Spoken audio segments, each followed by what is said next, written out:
Hi guys, welcome to my Deepavali vlog. ಬೆಳಿಗ್ಗೆ ಎದ್ದ ತಕ್ಷಣ ಅಯ್ಯೋ ನಾಳೆನೇ ದೀಪಾವಳಿ ಅಂತ ಗೊತ್ತಾಯ್ತು. ಅದಕ್ಕೆ ಇವತ್ತು ಹುಚ್ಚು ಬಂದಂಗೆ ದೈ ಹಿಡ್ಕಿತಾರೆ ಮನೆಯೆಲ್ಲ ಕ್ಲೀನ್ ಮಾಡ್ಬಿಡ್ಬೇಕು ಅಂತ ಬಂದೆ. ಶಕ್ತಿಗೆ ಟೀ ಕುಡಿದ್ಬಿಟ್ಟು ಧೂಳೋಡಕ್ಕೆ ಶುರು ಮಾಡಿದೆ. ಹುಚ್ಚು ಬಂದಂಗೆ ಧೂಳೋಡ್ದೆ, ಯಾವ ಮೂಲೆನೂ ಬಿಡ್ಲಿಲ್ಲ. ಸಡನ್ ಆಗಿ ಕೆಮ್ಮಲು ಬತ್ತು ಅಂತ ನನ್ನ ಮಕ್ಳು ಬಂದು ಬೈತಾವ್ರೆ, ಹೆಲ್ತ್ ಸರಿ ಇಲ್ಲ ಇದ್ರು ಯಾಕೆ ಮೈನ್ ಕೆಲಸ ಮಾಡ್ತಾ ಇದೀಯ ಅಂತ. ಅದಕ್ಕೆ ಅವ್ರಿಗೆ ಬಾಯಿಗೆ ಬಂದಂಗೆ ಬೈದ್ಬಿಟ್ಟೆ. ಮುಂಡೆ ಮಕ್ಕಳ ನಿಮ್ಗೇನು ಗೊತ್ತಾದದು, ಹಬ್ಬ ಅಂದ್ರೆ ತಮಾಷೆ ಅನ್ಕೊಂಡಿದ್ರ, ಮುಚ್ಕೊಂಡು ಹೋಗ್ರಲ್ಲ ಅಂತ.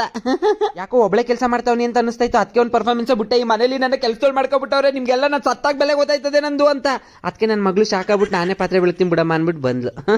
ಆಮೇಲೆ ನಮ್ಮ ಅಕ್ಕಂಗೆ ಫೋನ್ ಮಾಡ್ಬಿಟ್ಟು, ಅಕ್ಕ ಈ ಮನೆಯಲ್ಲ ಒಬ್ಳೆ ಕೆಲಸ ಮಾಡ್ಬೇಕು, ಯಾರು ನಂಗೆ ಸಹಾಯನೇ ಮಾಡಕ್ಕಿಲ್ಲ, ದರಿದ್ರದ ಗುಟ್ಬಿಟ್ಲು ನನ್ನ ಮಗಳು ಅಂತ ಪಾತ್ರೆ ಬೆಳಗ್ತಾರ. ನನ್ನ ಮಗಳಿಗೆ ಬೈದೆ. ಆಗೇನೋ ಒಂಥರ ಖುಷಿ ಸಿಕ್ತು. ಮಾತಾಡ್ ಸುಸ್ತಾಗಿತ್ತು ಅಂತ ಟೀ ಕುಡಿದೆ ಶಕ್ತಿಗೆ. ಆಮೇಲೆ ಟೀ ಕುಡಿದ್ಬಿಟ್ಟು ನಮ್ಮ ತಾತನ ಕಾಲದ್ದು ನನ್ನ ಮದ್ವೆ ಆದಾಗಿಂದ ಬಳಸದೇ ಇರೋ ಪಾತ್ರೆಗಳನ್ನೆಲ್ಲ ತೊಳ್ಕೊಂಡು ಒರೆಸ್ಕೊಂಡು ಕುಂತಿದೆ. ಹಬ್ಬ ಅಲ್ವಾ ದೀಪಾವಳಿ. ಆಮೇಲೆ ಒರೆಸಿರೋನೆಲ್ಲನೇ ಪದೇ ಪದೇ ಒಂದು 2-3 ಸಲ ಒರೆಸ್ದೆ. ಆಗ ಒಂಚೂರು ಸಮಾಧಾನ ಆಯ್ತು ನಂಗೆ. ಆಮೇಲೆ ಅವಾಗ ನನ್ನ ಮಕ್ಳು ರೂಮ್ಗೆ ಹೋಗ್ಬಿಟ್ಟು ಹಬ್ಬ ಬತ್ತು ಕಂಡ್ರು, ರೂಮ್ನೇನೋ ಹಿಂಗಿಟ್ಕೊಂಡಿದ್ರೆ ಹಂಗೆ ಹಿಂಗೆ ಅಂತ ಬಾಯಿಗೆ ಬಂದಂಗೆ ಬೈದು ಗಾಬರಿ ಬೀಳಿಸ್ಬಿಟ್ಟೆ.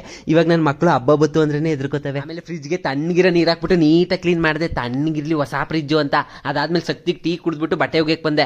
ಮಕ್ಕಳು ವಾಷಿಂಗ್ ಮಿಷಿನ್ ತಂದ್ಕೊಟ್ಟವ್ರೆ. ಆದ್ರೂ ನನಗೆ ಕೈಯಲ್ಲಿ ಬಟ್ಟೆ ಹೋಗಿದ್ದು ಅಂದ್ರೆ ಏನೋ ಒಂಥರ ಖುಷಿ, ಸಂತೋಷ. ವಾಷಿಂಗ್ ಮಿಷಿನ್ ಇಂತ ಚೆನ್ನಾಗಿ ಹೋಗಿದ್ದೀನಿ ಅಂತ ತೋರಿಸ್ಬಾರ್ದ ನಾನು ಹಿಂಗೆ ಆಡ್ತಾ ಇರೋದು ನೋಡಿ. ನಮ್ಮ ಮನೆ ಮಕ್ಕಳೆಲ್ಲ ಗಾಬರಿ ಬಿದ್ದುಬಿಟ್ಟವೆ. ಹಬ್ಬ ಮುಗಿದ್ಮೇಲೆ ನಾರ್ಮಲ್ ಆಗ್ಬಿಡ್ತೀನಿ. ಹಬ್ಬ ಅಂತ ಗೊತ್ತಾಗ್ಬಾರ್ದು ಎಲ್ರಿಗೂ. ಅದಕ್ಕೆ ನಾನು ಹಿಂಗೆ ಆಡೋದು. ನಮ್ಮಮ್ಮ